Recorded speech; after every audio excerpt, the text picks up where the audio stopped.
Kanchipuram Varamahalakshmi Silks, the Grand Banarasi Mela. First time ever in Hyderabad starting from November 1st.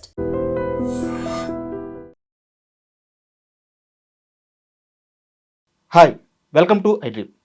SSMB 29 ఇప్పటి వరకు టాలీవుడ్ చరిత్రలోనే ఇంత సినిమాని ఎవరు తెరకెక్కించట్లేదు. బడ్జెట్ పరంగా చూసుకున్నా, గ్రాండీర్ పరంగా చూసుకున్నా, ఇప్పుడు ఎక్కడ పట్టినా ఎస్ఎస్ఎంబి 29 పేరే వినిపిస్తుంది. ఇప్పటికే ఈ సినిమా నుంచి సంచారి అనే పాట రిలీజ్ అయింది. యూట్యూబ్లో ఈ పాట ట్రెండింగ్లో ఉంది. అలాగే ఈ నవంబర్ 15న ఈ మూవీ టీం ఒక భారీ ఈవెంట్ ప్లాన్ చేసింది.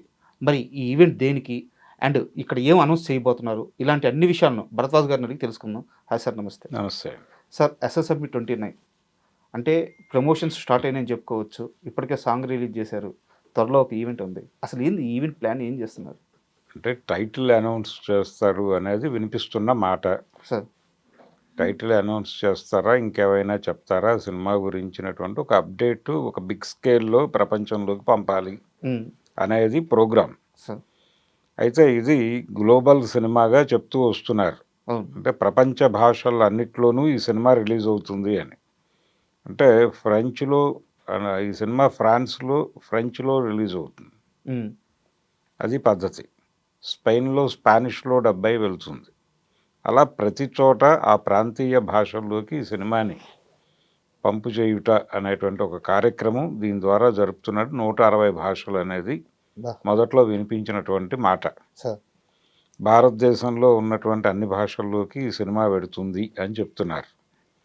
అంటే ఇలా చేయటం ద్వారా గ్లోబల్ మార్కెట్ మొత్తాన్ని అట్రాక్ట్ చేయటం, గ్లోబల్ మార్కెట్లో సక్సెస్ కొడితే ఆ కలెక్షన్స్ ఏ రేంజ్లో ఉంటాయి అనేది తెలుగు సినిమాకి రుచి చూపించబోతున్నాడు రాజమౌళి అనేది ఆ సినిమాకు ఉన్నటువంటి ఒక పునాది. అంటే క్వాలిటీ సినిమా తీయాలంటే డబ్బులు కావాలి. డబ్బులు కావాలి అంటే ఆ డబ్బులకు ఒక గ్యారంటీ చూపించాలి. ఆ గ్యారంటీ మార్కెట్ నుంచి రావాలి. ఆ మార్కెట్ అష్యూరెన్స్ కల్పించటం అనే కార్యక్రమం భుజానేసుకుని తెలుగు సినిమాని పాన్ ఇండియా లెవెల్కి తీసుకెళ్ళింది కూడా ఆయనే. అంటే తను పాన్ ఇండియా లెవెల్ కథ తీయగలను అనే కాన్ఫిడెన్స్ నిర్మాతలకు రాకుండా వాళ్ళు డబ్బులు పెట్టడానికి సిద్ధపడరు. అంతే కదా సార్. ఆ కాన్ఫిడెన్స్ ఇవ్వటం కోసం పునాది సినిమాగా ఆయన మగధీర తీశాడు. మగధీర తీసి ఈ రేంజ్ కథలు నేను హ్యాండిల్ చేయగలను అని ఒక పాస్పోర్ట్ సినిమా అది. ఆ పాస్పోర్ట్ పట్టుకుని ఆయన ఇండియా మార్కెట్కి ఎగబాకాడు, పాన్ ఇండియాగా మార్చాడు. తర్వాత మొత్తం అందరు హీరోలు పాన్ ఇండియా కథలు తప్ప మామూలు కథలు వినడానికి ఇష్టపడినటువంటి ఒక పరిస్థితి తీసుకొచ్చాడు ఆయన బాహుబలితో. ఇప్పుడు ప్రపంచ మార్కెట్లోకి తెలుగు సినిమాని తీసుకెళ్తున్నాడు. ఈ సినిమా ద్వారా తీసుకువెళ్ళటం ద్వారా ప్రపంచ మార్కెట్ ఆ వసూళ్ల రుచి చూపించడం ద్వారా ఇప్పుడు తెలుగు హీరోల మనసులన్నిటినీ గ్లోబల్ మార్కెట్లోకి తీసుకెళ్ళబోతున్నాడు. అలా ఇది ఒక ట్రెండ్ సెట్ మూవీగా మారబోతోంది. మహేష్ బాబుతో చేస్తోంది. ఇది పార్ట్ 1, 2గా ఉంటుందా లేదా అనేది క్లారిటీ లేదు ఇప్పటిదాకా. మేబీ రేపు జరిగే ఈవెంట్లో ఆ క్లారిటీ ఏమన్నా ఇచ్చే ప్రయత్నం చేస్తారేమో తెలియదు. అయితే మొన్న రిలీజ్ అయినటువంటి పాట సంచారి, ఆ సంచారి అనేటువంటి పాట అంటే ప్రపంచ సంచారి అన్న పద్ధతిలో పెడుతూ కొంత కథని చెప్పే వ్యవహారం కూడా నడిచింది దానిలో. ఆయన మృత్యువుకి ఎదురెళ్తాడు, ఇవన్నీ నడిచినాయి దానిలో. అంటే ఒక రకంగా హీరోని టార్గెట్ చేసి హీరో గొప్పతనాన్ని చెబుతూ పాటలు పెట్టడం అనేది తెలుగు సినిమాలో చాలా కాలంగా ఉన్న సాంప్రదాయం. ఆ సాంప్రదాయంలో భాగంగానే కనిపించింది ఆ పాట. దాన్ని కొంచెం కీరవాణి గారు గ్లోబల్ లెవెల్లోనే కంపోజ్ చేశాడు. ఆయన్ని గ్లోబల్ లెవెల్లో ఆయనకి గుర్తింపు తీసుకురావడం కోసమే ఆస్కార్ కోసం అంత కష్టపడ్డారు వాళ్ళు. ఆ కష్టంలో భాగంగా కీరవాణి ఆల్రెడీ ఇంటర్నేషనల్ మార్కెట్లో ఉన్నాడు.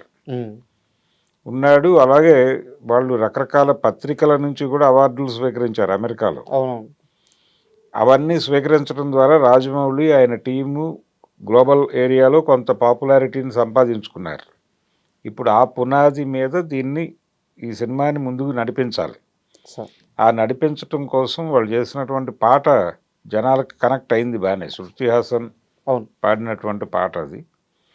అంటే ఆ పిచ్ దానికోసం వాళ్ళు తీసుకున్నారు. హిందీ మార్కెట్కి, తమిళ మార్కెట్కి కనెక్ట్ అవ్వటం అనే ప్రోగ్రాం కూడా ఉంటుంది దీనిలో.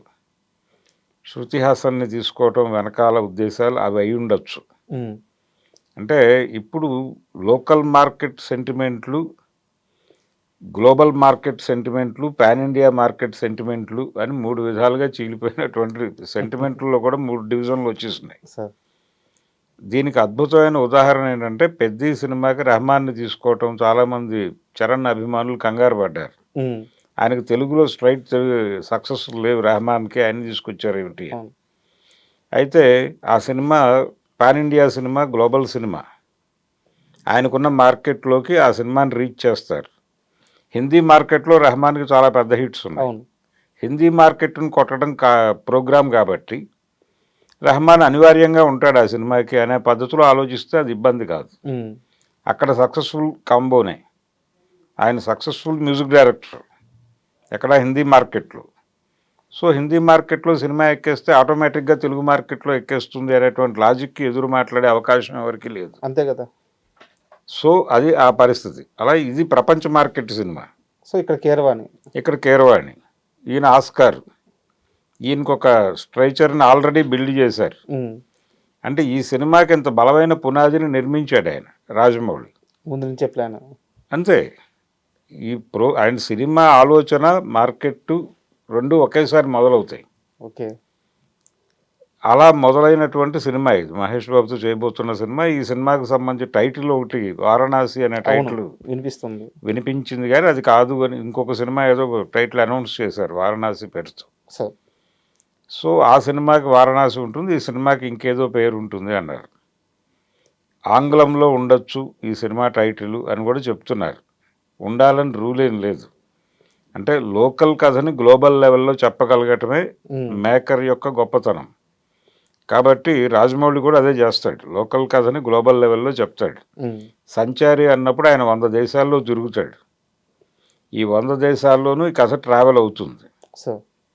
అంటే ఒక ప్రయాణము, దానికి సంబంధించినటువంటి వ్యవహారము ఏదైనా కావచ్చు. ఆయన ఒక యాక్షన్ నేపథ్యంలో జరిగేటువంటి అడ్వెంచరస్ థ్రిల్లర్ అని చెప్పాడు ఆయన.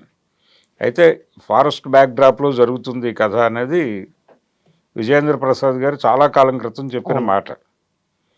ఇది అలాగే జరుగుతుంది అని అనిపిస్తోంది. ఎందుకంటే ఆల్రెడీ కొన్ని ముక్కలు బయటకు వచ్చినాయి. లీకేజ్లో భాగంగా కొన్ని షూట్ అవుతున్నటువంటి సన్నివేశాలు చూసాం మనం. పృథ్వీరాజ్ సుకుమార్ అని యాక్ట్ చేసిన ఒక షాట్ బయటకు వచ్చింది. అవును, పోస్టర్ రిలీజ్ చేశారు. పోస్టర్ రిలీజ్ చేయడం తర్వాత దానికంటే చాలా ముందే ఆ సీన్ వచ్చింది బయటికి. ఆ వెహికల్లో అతను కూర్చుని ఉన్న షాట్ షూట్ చేస్తూ ఎదురుకుండా మహేష్ బాబుని ఇలా కూర్చోబెట్టిన షాట్ ఆల్రెడీ బయటకు వచ్చింది అది.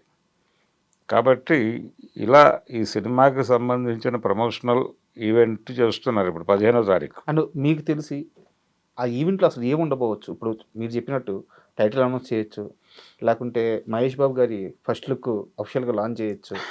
సో ఇవన్నీ కూడా ఫ్యాన్స్లో ఇవన్నీ కూడా చర్చలు ఉన్నాయి. టైటిల్ రివీల్ చేసే ఛాన్స్ ఉంది. ఓకే. మెజారిటీ. ఓకే. ఆ టైటిల్ ఏదైనా కావచ్చు. సంచారి అనే టైటిల్ తెలుగుకి అనుకుంటున్నాం అని చెప్పినా ఆశ్చర్యం లేదు. ఓకే. ఏదైనా కావచ్చు, ఏదైనా చెప్పి నడిపించగలడు ఆయన. RRR గానే ప్రపంచం మాట్లాడుకుంది కానీ ఆ సినిమాని అది వర్కింగ్ టైటిల్ అని చెప్పారు ముందు. అవును. అదే టైటిల్గా స్థిరపడింది. దానికి ఆ 3 Rలకి 3 పదాలు ఏవో చెప్పారు. రుద్రం, రౌద్రం, ఇలాగే రణం అని. అలా అది నడిచిపోయింది. టైటిల్ అనేది పట్టించుకోరు, కంటెంట్ వాళ్ళకి కనెక్ట్ అయితే అనేది ఒక ఉదాహరణ అక్కడ దొరికింది మనకి. అయినప్పటికీ ఏదో టైటిల్ ఈవెంట్ అది యాక్చువల్గా ప్రపంచాన్ని అలర్ట్ చేయడం కోసం చేస్తున్న ఈవెంట్ అది. ఓకే. 100 అడుగుల స్క్రీన్ ఏదో రెడీ చేస్తున్నారంట ఫస్ట్ టైం. అంటే అదే అంటే ప్రతిదీ ఇప్పుడు ఆ ఈవెంట్ రైట్స్ అమ్ముతారు. అవును. అంటే డిజిటల్ హక్కులు అమ్ముతారు, శాటిలైట్ హక్కులు అమ్ముతారు. బిజినెస్ అక్కడి నుంచి మొదలవుతుంది. ఒకప్పుడు సినిమాకి సినిమా రిలీజ్ అయిన తర్వాత కౌంటర్లో వచ్చే డబ్బులు. కానీ ఇప్పుడు పరిస్థితి అది కాదు. ఇప్పుడు సినిమా తయారవటానికి ముందే టైటిల్ అనౌన్స్మెంట్కి ఒక ఈవెంటు, ఆ ఈవెంట్కి రకరకాల హక్కులు అమ్ముకోవడంతో వ్యాపారం మొదలవుతుంది. కొబ్బరికాయ కొడతారు అక్కడ. కాబట్టి ఇది కేవలం ప్రమోషనల్ ఈవెంట్గా మాత్రమే చూడక్కర్లేదు, ఇది ప్రమోషనల్ ఈవెంట్ కూడా, మార్కెట్ కూడా. అంటే ఆ సినిమాకి రెవెన్యూ జనరేషన్ చేయటం అనే ప్రోగ్రాం రేపటితో 15వ తారీఖు నుంచి మొదలవుతోంది. ఓకే, దానికి అంకురార్పణ చేస్తున్నటువంటి ఈవెంట్ కాబట్టి కొంచెం భారీ సెలబ్రిటీస్నే ఊహిస్తున్నారు అక్కడ. అంటే జేమ్స్ కామెరూన్ వస్తాడు అనే ప్రచారం అయితే బలంగా నడుస్తోంది. ఆయన వస్తారా రారా అధికారికంగా ఇంకా కరపత్రాలు కానీ లేకపోతే ఇన్విటేషన్లు కానీ బయటకు రాలేదు, కానీ ఈవెంట్ ఉంటుంది అని మాత్రం చెప్తున్నారు. ట్విట్టర్లో బాబు ఫ్యాన్స్ మాత్రం జేమ్స్ కెమెరన్ చేత జై బాబు అనిపిస్తాము అని చెప్పి అప్పుడే ఆవేశపడవచ్చు, తప్పేం లేదు దాంట్లో, చెప్పచ్చు కూడా, ఆయన కూడా చెప్తాడు. ఎందుకంటే వాళ్ళకు అవసరం. ఇప్పుడు జేమ్స్ కామెరూన్ అనేవాడు లేకపోతే మరో హాలీవుడ్ డైరెక్టరు 90 దశకంలోనూ లేకపోతే 2010కి ముందు ఇక్కడికి వచ్చాడంటే అది చాలా పెద్ద సెన్సేషనే. ఇప్పుడు పరిస్థితి అది కాదు. ఇప్పుడు బాలీవుడ్ వాళ్ళు మాత్రమే కాదు, హాలీవుడ్ వాళ్ళు కూడా లోకల్ మార్కెట్ల మీద కేంద్రీకరణ పెంచారు. Correct sir. లోకల్ ఫ్రాంచైజీస్ ఇదంతా మోడల్ మారిపోయింది, సినిమా మోడల్ మారిపోయిన సందర్భంగా వాళ్ళ మార్కెట్ అన్వేషణ కోసం వస్తున్నాడు ఆయన. కాబట్టి వీళ్ళతో స్నేహం వాళ్ళకి అవసరం, మ్యూచువల్ బెనిఫిట్ అంతే. ఇప్పుడు వాళ్ళ సినిమా గురించి 4 మాటలు రాజమౌళి చెప్తే ఈ లోకల్ మార్కెట్ నడుస్తుంది, అంతే కదా. ఈ లోకల్గా ఎన్టీఆర్ లేకపోతే చిరంజీవి ఒక మాట చెప్తే ఆ సినిమా నడుస్తుంది. అది చెప్పించాలంటే వీళ్ళతో కాంట్రాక్ట్ అవ్వాలి వాళ్ళు. వీళ్ళతో స్నేహం వాళ్ళకు అవసరం, వాళ్ళతో స్నేహం వీళ్ళకి అవసరం, అంతే. రేపు పొద్దున హాలీవుడ్ కూడా లోకల్ మార్కెట్లని కబళించడం కోసం ఈ ఆర్టిస్టులతో ఒక క్యారెక్టర్ చేయించేయచ్చు అక్కడ. కాబట్టి ఇప్పుడు చాలామంది క్యారెక్టర్ ఆర్టిస్టులకి హాలీవుడ్ అవకాశాలు వచ్చే అవకాశాలు కూడా ఉన్నాయి సార్. అండ్ పృథ్వీరాజు గారిది ఆ పోస్టర్ రిలీజ్ అవ్వగానే చాలామంది అంజీ సినిమా కథలాగా ఉండొచ్చు, అక్కడ విలను ఒక అమరత్వాన్ని పొందడానికి ప్రయత్నించడం, ఈ హీరో ఆపడం, ఇలాంటి ఒక లైన్ ఉండొచ్చు కథగా అని చెప్పేసి కూడా చాలామంది ట్వీట్ చేశారు. అలా అనిపించట్లేదు అది. ఓకే, అంటే అతనికి ఏదైనా కోరిక ఉంటుంది, విలన్కి ఉన్నటువంటి కోరిక ఉన్నటువంటి వాడు విలన్ అవుతాడు, ఆ కోరికను దెబ్బ కొట్టేవాడు హీరో అవుతాడనే కదా ఇప్పటివరకు మన సినిమాలన్నీ నిలబడిందే ఆ పాయింట్ మీద. ఆయన కోరిక ఏదైనా కావచ్చు, ప్రపంచాన్ని జయించాలనుకోవచ్చు, ఏదైనా అక్కడ ఉన్నటువంటి ఒక మైనింగ్ తన ఓన్ చేసుకోవాలనే ప్రయత్నం కావచ్చు, ఒక మైనింగ్ సామ్రాజ్యాన్ని ఓన్ చేసుకోవడం కోసం కావచ్చు, అదేదో అడవి ప్రాంతము ఇవన్నీ మిక్స్ అయినటువంటి లొకేషన్లో ఆ ఫోటో రివీల్ చేశారు వీళ్ళు. ఆ షూట్ అయింది కూడా ఏదో అడవి ప్రాంతంగా అనిపించింది ఆ ముక్క బయటకు వచ్చిన రోజు చూస్తే.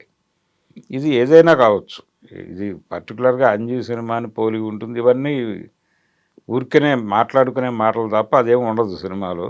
ఓకే, అదేం ఉండదు. అది కొంచెం అంటే రెండోది రాజమౌళికి మొదటి నుంచి ఉన్న విషయం ఏంటంటే ప్రపంచంకి తన కథ తెలిసినందువలన నష్టం లేదు అని అనుకుంటాడు ఆయన. అవును, ఆయన ప్రెస్ మీట్ పెట్టి కథ మొత్తం చెప్పేస్తారు కదా. అదే అంటే చెప్పిన కథని ఎలా తీస్తాడు అనేటువంటి క్యూరియాసిటీ పాయింట్ మీద ఆడియన్స్ని థియేటర్కి రప్పించవచ్చు సార్ అనేది తను నమ్మిన సూత్రం. సెంట్రల్ ఐడియా ఏమిటనేదైనా చెప్పేస్తాడు ఆయన. కాబట్టి దీని గురించి ఇది దానికి కాపీ దీనికి ఇన్స్పిరేషన్ అనుకోనక్కర్లేదు. ఓకే, అనేక ఛాయలు కనిపించవచ్చు, అది పరిశోధించాల్సిన విషయం సినిమా రిలీజ్ అయిన తర్వాత. కానీ ఇప్పుడు 2 ఇయర్లీ అయిపోద్ది. 2 ఇయర్లీ కూడా కాదు అసలు, అది కాదు. అది ఇది ఒక అడ్వెంచరస్ స్టోరీనే, అది కూడా అడ్వెంచరస్ స్టోరీనే. 2 అడ్వెంచరస్ స్టోరీస్లో కొన్ని సిమిలారిటీస్ ఉంటే ఉండొచ్చు, అంత మాత్రం చేత ఇది ఆ కథకి కాపీ ఈ కథకి కాపీ అనుకోవడానికి అవకాశాలు లేవు. చూద్దాం సార్. మరి అంటే ఫస్ట్ టైం ఒక సినిమా రిలీజ్ అప్పుడు ఎంత బజ్ ఉంటుందో ఒక సినిమా ఈవెంట్కి కూడా అంత బజ్ ఏర్పడి ఉంది. అవును. సో వరల్డ్ వైడ్గా చూద్దాం మరి ఈవెంట్లో ఏం చూపించబోతున్నారు అండ్ ఆ విశేషాలతో మళ్ళీ మరొకసారి మనం ఆ సినిమా పైన ఇంటర్వ్యూ చేద్దాం. తప్పకుండా. Thank you sir. Thank you. And don't forget to subscribe to iDream. And for more videos, Please subscribe to iDream. Please subscribe to iDream. Please subscribe iDream. And please subscribe to iDream. For more videos, subscribe to iDream. please like, share and subscribe to the channel. Congratulations, iDream. Subscribe to iDream. Subscribe to iDream. So subscribe to iDream Media. iDream ki iDream team andarki huge congratulations. Please subscribe iDream Media. Please subscribe to iDream. Subscribe iDream. Please subscribe to iDream. iDream అంటే నా కళల ఛానల్ను subscribe చేసుకున్న నోరు తిరుగుతలేదు, మీరైతే గంట గుర్తు కొట్టండి. For more such videos, please subscribe to iDream. Subscribe to iDream. Please subscribe to iDream. Please subscribe iDream Media. Please do subscribe to iDream. Please subscribe to iDream Media. For best entertainment and information, please subscribe iDream.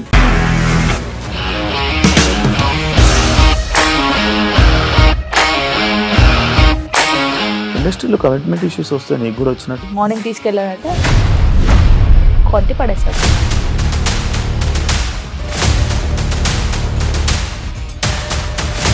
ఒక్కళ్ళు కూడా చూడలేదు ఈ cinema అని చెప్పడానికి కూడా చాలా ధైర్యం కావాలి. అది నిజం కదా, దాంట్లో ధైర్యం ఏంటి? ఇది నెక్స్ట్ డే ప్లేట్ మార్చేస్తే తప్పు కదా. As of now, we are comfortable this అని నేను అనుకుంటున్నాను. రష్మిక గారిది మీది ఒకే ఊరంట కదా? నీకు కోపం వచ్చిందంటే బాగా తిట్టేత్తరా? తిట్టేద్దామండి. నిజంగా గేమ్ ని ఎలా చేంజ్ చేయగలిగారు? ఏపీఎస్ఎఫ్సి వాళ్ళకి 6 నెలల్లో నేను 6 లక్షలు కట్టా. బిజినెస్ చేయాలనుకుంటే it is as difficult as riding a tiger.